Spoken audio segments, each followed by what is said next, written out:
भूखे मर जाना, लेकिन इन 4 लोगों पर कभी मदद मत मांगना। एक कौवा की ज्ञानवर्धक बातें।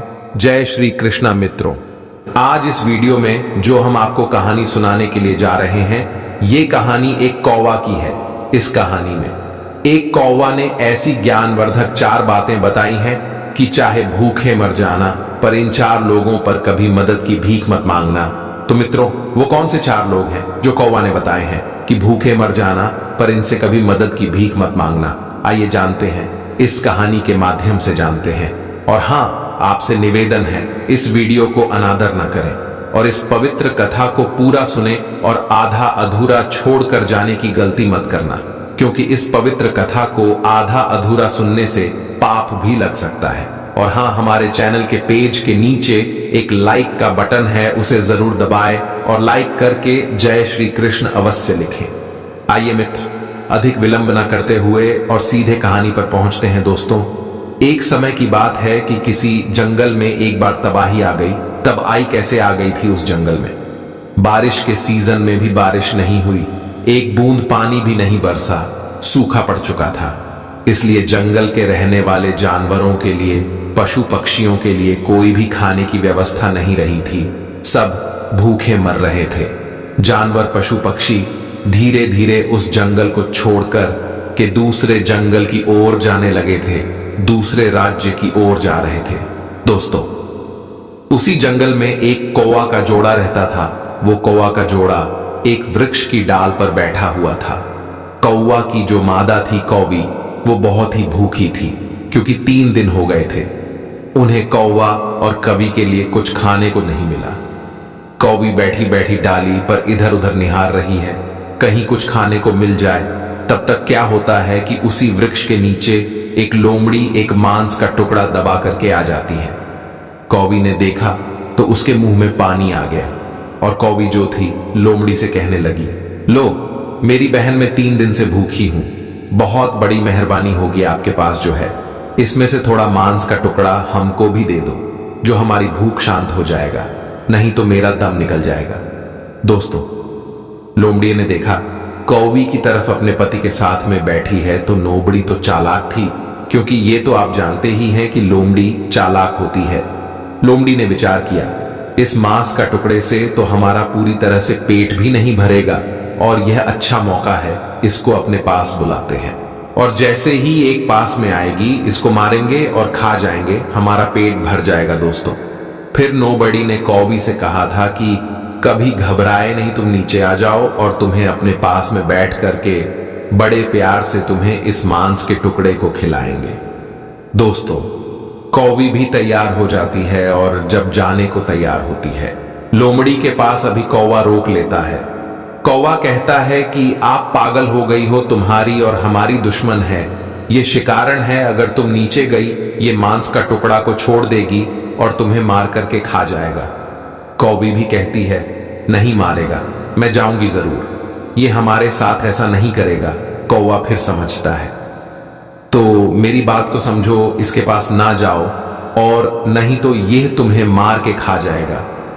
कौवी फिर भी कौवा की बात को नहीं समझती है, तो कौवा कहता है कि ऐसे तुम नहीं समझोगे, हम तुम्हें एक दास्तान सुनाते हैं, तब तुम समझोगी। ध्यान से मेरी पहले एक बात को सुनो, उसके बाद मैं जाना। दोस्तों, कौवी बैठ जाती है और लोमड़ी के पास में नहीं जाती है, और कौवा की बातें सुनने लगी। कौवा कहने लगा और समझने लगा, सुनो कौवी, कुछ समय पहले की बात है, इसी जंगल में एक बरगद का पेड़ था, और इसी बरगद के पेड़ में एक तोता और तोती रहते थे, यानी तोता तो तीका जोड़ा रहता था, और उसी बरगद के पेड़ के नीचे एक जो था सांप रहता था। इधर तोती जो अंडा दिया करती थी, उस अंडों को मैं सांप खा जाया करता था। जब भी तोती भोजन की तलाश में जाती थी और अंडे अकेले रह जाते थे, तो सांप निकलता था और आराम से अंडों को खा जाया करता था। कभी कभी तो बच्चे भी बन जाते थे, तो सांप बच्चों को भी खा जाया करता था। ये देख करके तोती बहुत परेशान हो चुकी थी। तोती के साथ में ऐसा कई बार हुआ। तोती बहुत दुखी हुई और बैठी बैठी रो रही थी। तोता भी बैठा बैठा रो रहा था। उसकी बरगद की एक डाल पर जलकुआं आकर के बैठ जाता है। और जलकुआं ने जैसे ही देखा कि तोती रो रही है तो जलकुआं ने पूछा, से तोती क्या हुआ? तोती तुम बैठी बैठी क्यों रो रही है? तोती ने सारी दास्तान सुना डाली और कहा, मेरे साथ ऐसा कई बार हुआ है। मैं जितनी बार अंडे देती हूं, जितनी बार मेरे बच्चे होते हैं, इसी बरगद के पेड़ के नीचे एक सांप रहता है और वह निकलता है। जब हम लोग कहीं भोजन की तलाश में निकल जाते हैं तो मैं सांप निकलता है और हमारे अंडों को, हमारे बच्चों को खा जाता है। हम इस बात से बहुत परेशान हैं। हम कर भी क्या सकते हैं, क्योंकि हम उससे अपना बदला भी नहीं ले सकते, हम उससे लड़ भी नहीं सकते। वो बहुत खतरनाक है, बहुत ही दुष्ट है। तोती की ऐसी दुख भरी दास्तान सुनकर के उस जलकुआं को तरस आ जाता है और जलकुआं कहता है, तोती बहने, तुम्हें अब परेशान होने की जरूरत नहीं है। अब हमारे साथ चलिए, पास में एक तालाब है, उससे मछली पकड़ करके लाएंगे। तोती कहती हैं, मैं आपकी बात को समझ ही नहीं। तब तोती से जलकुआं समझाता है, जब दुश्मन भारी पड़ जाएगा, जब शत्रु पहलवान हो, बड़ा हो और उससे जाकर के लड़ ना सको, तो उसे बुद्धिमानी से हराना चाहिए। तोती ने कहा, वो कैसे जलकुआं है?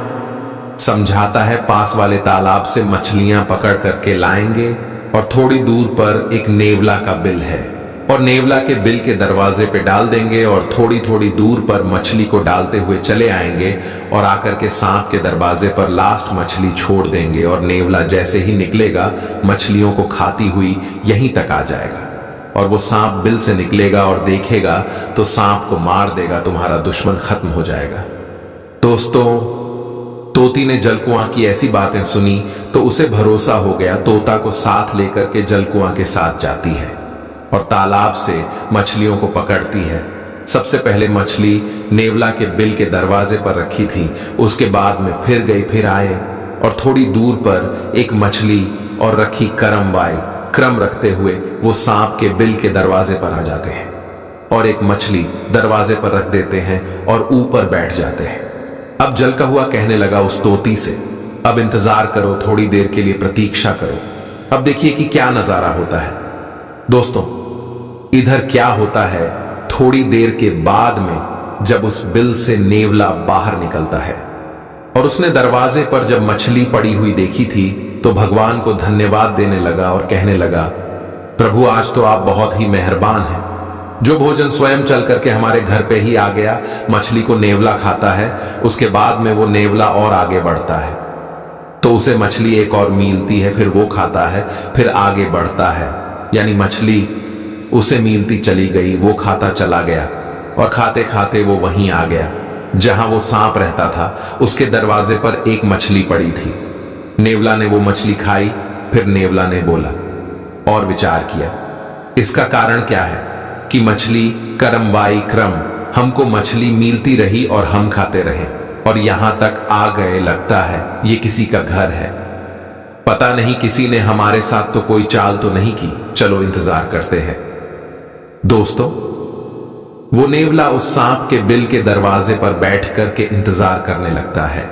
सोचता है अगर कोई होगा तो इससे जरूर बाहर थोड़ी देर में निकलेगा। दोस्त, कुछ समय के बाद में जब सांप निकलता है और नेवला सांप को देखता है तो समझ जाता है कि हमें लगता है इसकी चाल, और ये तो आप जानते ही हैं कि सांप और नेवला की कट्टर दुश्मनी होती है। दोस्तों, नेवला और सांप की भयंकर युद्ध होता है और दोनों लड़ने लगता है। अंत में नेवला जीत जाता है और को मार देता है। ये देख करके वो तोती बहुत प्रसन्न होती है और तोती उसी वृक्ष की डाली से आवाज लगाती है, जलकुआं भैया, मैं आपको बहुत तहे दिल से धन्यवाद करती हूं, क्योंकि इसकी वजह से मैं बहुत परेशान थी। आज आपने हमारे दुश्मन को मार दिया, आपका मैं बार बार धन्यवाद करती। तोती बहुत प्रसन्न थी। इधर नेवला ने देखा एक तोता तोती का जोड़ा बैठा हुआ है तो नेवला समझ गया, अच्छा इसका मतलब ये जाल तुम्हारा ही बनाया हुआ है।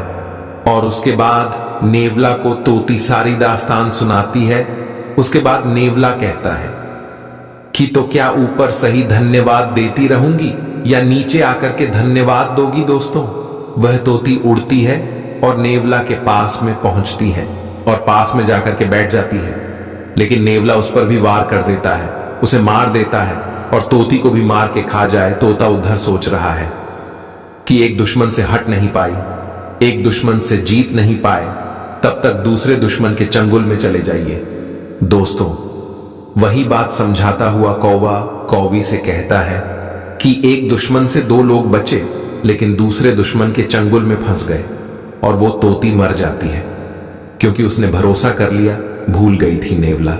दुश्मन है, ये हमको छोड़ेगा नहीं, इसलिए इसको भी तुम न जाओ, ये हमारी तुम्हारी दुश्मन है, ये जरूर तुमको मार देंगे।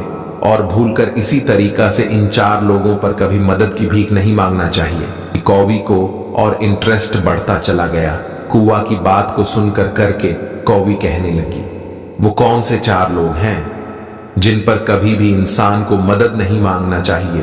तो कौवा समझता है, पहला वो है आपका दुश्मन। अगर दुश्मन से आप मदद की भीख मांगने के लिए चाहेंगे तो वह दुश्मन मदद नहीं करेगा, आप पर वार करेगा, आपको नुकसान पहुंचाएगा, आपको मार भी देगा। इसीलिए दुश्मन से कभी भी मदद की भीख नहीं मांगना चाहिए। दूसरा है अभिमानी, घमंडी। अभिमानी इस व्यक्ति के पास भी कभी भी मदद की भीख मांगने मत जाना, चाहे मर जाना, क्योंकि अभिमान के पास जाएंगे तो वो तुम्हारा अभिमान में आकर के, घमंड में आकर के तुम्हारा अपमान कर देगा, कुछ भी नहीं। तीसरा है कपटी के पास भी कभी मदद मांगने मत जा, क्योंकि कपटी जो होते हैं वो कपट भरे ही शब्द कहते हैं और कपट जरूर करते हैं, मदद तो नहीं करेंगे, लेकिन वो अपने कपट से तुम्हें कहीं ना कहीं फंसा लेंगे, तुमसे फायदा ले लेंगे और तुमको छोड़ डीएच देंगे, जिससे तुम्हारा बहुत बड़ा नुकसान हो जाएगा और तुम्हें पता भी नहीं चलेगा। इसलिए कपटी भी इंसान से मदद मांगने के लिए नहीं जाना चाहिए। चौथा है नशेबाज व्यक्ति। नसीब आज नशेबाज आदमी के पास भी कभी भी मदद की भीख मांगना, जैसे अगर आप कहीं जा रहे हैं, रास्ते में खड़े हैं, आपको कोई वाहन नहीं मिल रहा है और कहीं से एक बाइक वाला नशे में आ गया और उसके लिए अपने हाथ दिया, उसने रोक दिया और उसकी बाइक पर बैठ गए, क्योंकि वो तो नशे में है।